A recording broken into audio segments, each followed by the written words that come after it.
It's going to happen eventually, and there's still not a lot of awareness, I don't think, out in the countryside about what potentially could happen, what's going to happen, and how that's going to impact how we, basically try to control pests in the U.S.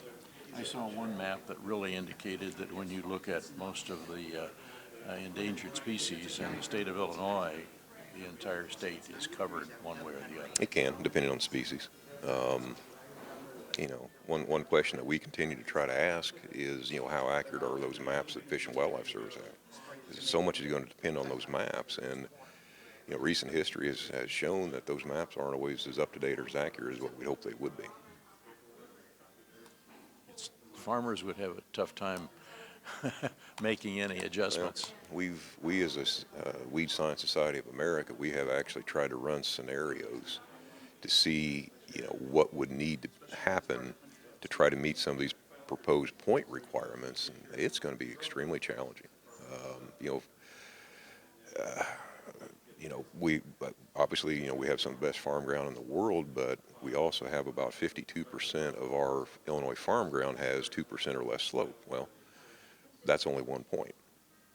So we can't do things like contour farming on a large scale. We don't have the slope. We can't do a lot of terrace farming because we don't have the slopes.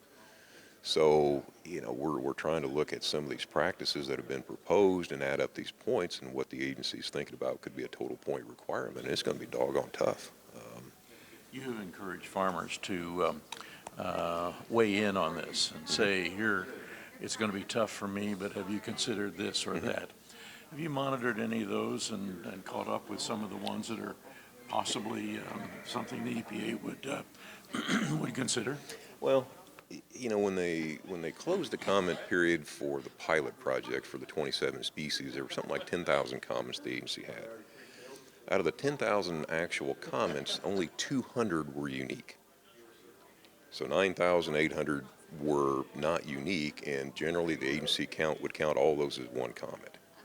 So what we try to do is we don't want to discourage farmers from signing their name to something like a petition that maybe a farm organization has put together, but recognize the fact that if they have other comments to make, don't just say, what the agency has proposed, we can't do that. Okay, that's not really going to help EPA consider alternatives.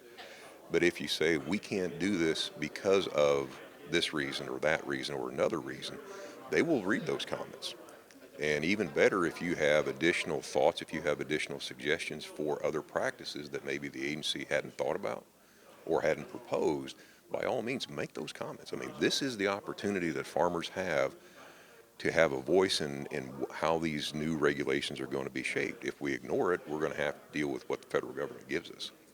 And granted, it's the federal government. It probably could be worse than what has been proposed, but it's a hard stretch for my imagination to even think about how this could be even worse than what the agency originally proposed. We're talking about the pilot project. Those comments are closed. The herbicide strategy, that's closed. There's an insecticide strategy that will be next. There will be a fungicide strategy that will be in the future. So it's not that there's not going to be additional opportunities to make comments. There will be in the future, and we certainly encourage people to read these, what's being proposed.